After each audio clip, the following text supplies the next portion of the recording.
And welcome back to Houston Newsmakers. I'm joined by Congressman Kevin Brady, Republican representing the 8th Congressional District. Good to see you again, Congressman.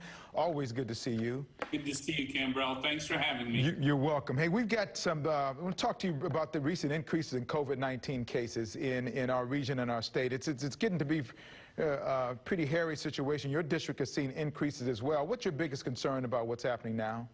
Yeah, so I think really we're going to have to refocus on what we know works here, the social distancing, the personal hygiene, the self-monitoring, and where you can't do the others, the masks that help protect others as well. That really does work. We've been fortunate through the first two phases. For the first month and a half, our infection rate was going down, our hospitalizations went down and then leveled off very well. And of course, Texas enjoys one of the lowest fatality rates really in the nation. We're fortunate that, but the last few weeks clearly, this is a flare-up in a surge we need to address. So I think the governor was exactly right, because he said when he began in April, we're going to reopen gradually as the health conditions allow us to do that. So I think taking this pause, in fact, maybe taking even some more aggressive action to try to address what we're seeing now, which is the hospitalizations seem now to be much more of a younger age.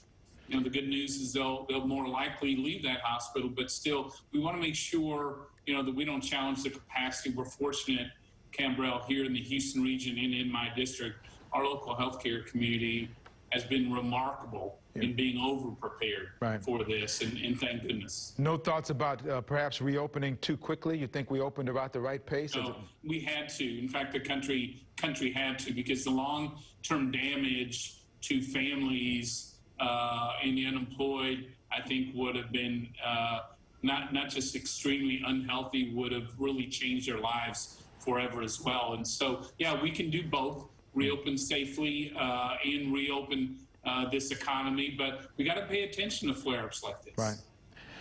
Pandemic has obviously done a lot of tremendous economic harm. You've been on the front edge of that. The House recently passed another stimulus act of $3 trillion out there, but only one Republican joined that. You were not that Republican who joined in that effort.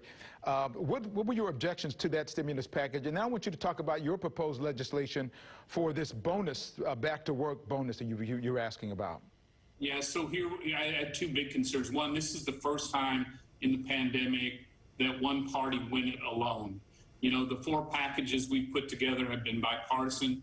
Congress has worked together beautifully and with the president. I don't know why Speaker Pelosi decided to go it alone, but it doesn't work. The other, and my biggest concern, was that, not barely $1 of that $3 trillion was spent helping those who are unemployed temporarily get back to work. I think that's our top economic priority, to make sure they're not unemployed permanently. That's where I think our economic focus has to be. That's why I've introduced, as the Ways and Means Republican leader, legislation to create a return to work bonus, to help workers reconnect with their local businesses. What we're learning is that the unemployment supplement that Congress did is so generous. In some states, 3 out of every 4 workers get paid more not to work than to work. And the worry is, if we can't reconnect them, fewer of our Main Street businesses are going to survive this. There will be fewer jobs for people to return to, and the economic bad news will last. Is that getting some traction? So we're going to have to find some common ground here to help our businesses survive and help us get people back to work. Is that getting some traction? It is. I think there's strong support for it. We're working to build bipartisan support for this. I think anything we do as a Congress will end up being issues that Democrats and Republicans can come together on. And there may be other ideas on how best to reconnect folks, but it's really crucial we do that and do it in a good, smart, healthy way. And it'd be nice to have bipartisan, actually bipartisan, as opposed to all of one party and maybe 1 or 2 of the other party. That's not really bipartisan. Hey, so the House on Thursday passed the George Floyd Justice in Policing Act. You were not among the only 3 Republicans who supported that. So with only 3 Republicans supported it, another one of those scenarios of entrenched partisanship as it goes to something that really looks like there needs to be something done. But what's your reason for not supporting, and what do you want to get done? Yeah, look, let's stop playing politics with this issue. This is deeper than a campaign issue. This is real life, and this go-it-alone strategy will not work. We've got to be able to come together. I do think, Khambrel, that despite what you see on the TV throughout the day, America is unified. That the murder of George Floyd was horrific.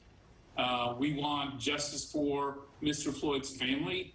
We want those who did this to be held accountable, and we want to make sure going forward that we have the reforms where, you know, look, our law enforcement is overwhelmingly, they serve good. They serve our country. They protect all of us. But there are bad apples. We need to get them out.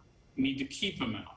We also need to help our law enforcement train and recruit and be able to keep good law enforcement officers. And we need to be far more open about what we're seeing with the bad apples so that we can make those changes. That's the common ground I'm convinced we have. We have those elements in the Republican Justice Act. At the end of the day, I think we've got to pull all those unifying elements together in these reforms.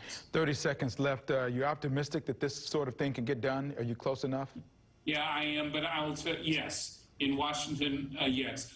But the healing that we all want and the trust in law enforcement and relationship with the community won't come from Washington.